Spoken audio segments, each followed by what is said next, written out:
Like, at what point are we like, I've had enough of this? At what point do we as anime fans go like, I'm done. No more want. I don't want this anymore. And I'm not talking about anime fans of the West. I'm talking about anime fans in general. People who watch anime. Because anime sucks. Okay? You know, anime just really sucks. And I'll tell you two reasons in particular. They're called Goblin Slayer and Sword Art Online Alicization. Now, to make it very clear, there's like 96% of Alicization is great. Absolutely terrific, fantastic, but Sword Art. Let's you and me have a talk. You need to stop fucking trying to be hardcore, okay? You're not. You're just not. You need to stop trying to be the cool... You need to stop trying to be Kirito, okay? Like, you have Kirito, but you are not Kirito. You are not edgy. You're not hardcore. You're not malicious. No, you are Sword Art Online. You are sword swingy, guy fighty, boob bouncy, hot girl. That's Sword Art Online, and that's what makes it awesome. Because Kirito is awesome. He respects women, and he plays video games for a living. That's like the dream right there, guys. That's like the dream. And that's why Sword Art Online is awesome. Why Sword Art Online is not awesome is the periodic, every 10, 20 episodes or so, somebody experiences life-changing mental trauma. In the Fairy Dance arc, it was Asuna getting, tentacle raped and licked by the one guy. That's not good. This is bad. This is not a good plot device. Why? Why do people think that it makes your show cooler to have somebody be sexually violated? I'm looking at you, Trigger! I'm looking at you! You do this all the damn time! Why do people think it's cool whenever they have their characters sexually assaulted? I don't know. It's not edgy. It's not awesome. It doesn't make me want to like a show more. It's just gross and weird. And like, it's 2018 and we still don't know how to write a rape scene. I don't know how to write one. That's why in my screenwriting career, I'm never gonna write one. Okay? It's not that hard. So we got the one in episode 24, the Fairy Dance arc, which is technically like episode 9 of the Fairy Dance arc, but who cares? Who cares about that? And then Shinon's... What is it in English? I don't know. Shinon's backstory? Like, okay, you wanted to do this thing where, like, guy shoots up the bank, and, like, she shoots him back, and oh my gosh, she killed a man. I don't even know if he dies. I forget if he dies or not.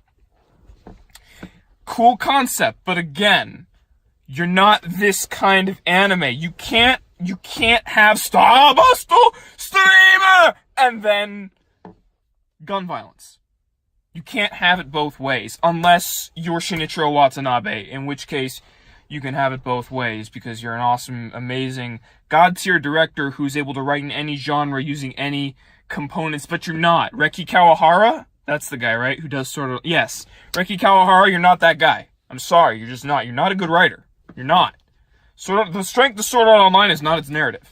It never has been, and it never should be. We should not try to make Sword Art Online into, like, this narrative gobbledygook thing. No! This is not why people watch Sword Art Online. This is not why people in 2012 opened up the Crunchyroll tab or the My Anime or the Kiss Anime tab and were like, oh shit! This anime is cool! This anime is awesome! No, that's not why people decided no. People want to watch Sword Art Online because Kirito can do a 25-hit combo and slash up a boss and have the Sakuga make it look amazing, and he finds this beautiful woman that he can spend the rest of his life with, that he loves with every ounce of his being, and they have this cute little... That's why people like Sword Art Online. People do not like Sword Art Online because one of the characters has gun violence backstory. And then we get... Okay. The one exception, I will make one exception to this, is the domestic conflict arc where Asuna develops as a character. This is fine. Why? Because it stays within the bounds of the show's tone.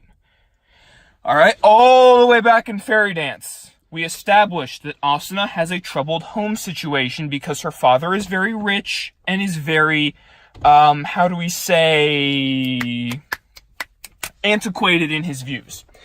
He wants to marry Asuna off to somebody and, doesn't really care if she gives her consent or whatever, because, she was going to be married while she was still in the game. So obviously he doesn't care much about what she thinks, and also her mom doesn't care much about what she thinks, so this has already been established. These random, things out of nowhere, here it is, in episode 10 of Alicization arc, in that arc. Just coming out of nowhere, oh yeah, these two dickheads sexually abuse their pages. No. Okay, it's bad. Very bad. I'm glad they get absolutely annihilated. But also bad. Okay? Stop. Nobody's taking this seriously. Nobody's going to watch that episode of Sword Art Online and be like, maybe I should go join a rape prevention group, maybe I should start doing some activism, Spreading the word around. This is bad. This is a legitimate problem. Which it is. And you're not doing it justice. No, nothing ever does it justice. It's either fetishized or flanderized. That's what it is in media, all the time. There is not, in my life, I have not seen one of those scenes that makes me anything but repulsed. And I guess that's what I should be at rape. But, it never connects on a story level. We can see people shoot another person and we'll be like, holy shit, they just shot that guy. And we'll be like, no. And, we'll cry and weep. You remember at the end of Zankyo no Terror, whenever, I'm not gonna spoil it, whenever shit just happens, that's good writing. Whenever shit happens and you feel bad about it. This let's randomly, down up to 11, we were going, Sword Art Online was going along at a 6. A 6 in terms of, narrative gravity, which is just fine. That's what it needs to be at, You're into it, you're into the characters, you're into the setting. I mean, these two dickheads, fought Kirito after school and, cut up it. If they had just left it at the flower cutting up thing, that was spectacular. The flower cutting up scene, great. 10 out of 10 scene. We established that these guys have the morality of a dumpster fire. Great. We don't need to go any further than that. And yet we did. We didn't need to, and yet we did. That's bad writing. It's terrible writing. And then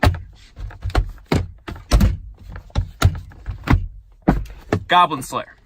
The first episode did this stuff. They did it 1, 2, 3 times, 4 times with all the characters, and then oh yeah, we're rough and tumble, we're hardcore, we're D&D. Well, let me tell you something, buddy. Let me tell you something, pal. Outside of the most strict and stringent of dungeon masters and campaigns, no D&D campaign is like that. You know what happened? I'll tell you one of our zany, wacky, hardcore Dungeons and Dragons adventures. One time we started a campaign, our dungeon master laid the setting, and you know what we did? We just started fucking digging! Like it was some Minecraft shit! There's no rape! There's no murder! There's none of that! Dungeons and Dragons. You need to know what you are as a media property. What you are, if you are emulating Dungeons and Dragons, is not hardcore fantasy, dark, medieval, bad. No. If you are Sword Art Online, you are not hardcore. Nothing. In no scenario are you supposed to be hardcore. It drives me up a freaking wall whenever things do not know what they are. I'm looking at you, Trigger. I'm looking right at you, Trigger, every single time. This is part of why I hate Studio Trigger so much. It's basically every problem that I have with anime and media as a whole is in some way exemplified by one of their works. And frankly, it's starting to get to a point where I'm questioning whether or not I'm going to even continue trying their stuff out, even though Gridman has been quite good so far and deserves all the praise that I've been giving it. I'm still not entirely sure that I'm sold on their rebounding as a company and as a practice as a whole, considering their identity problems are systematic, like I said in my last video, which you should really go check out because it's a really well edited video, and I think I did a really good job with it, even though it's just a vlog of me sitting in my car like this one. But anyway, I'm tired of this nonsense. Anime sucks. And the two most popular anime of this season suck. You know, mostly.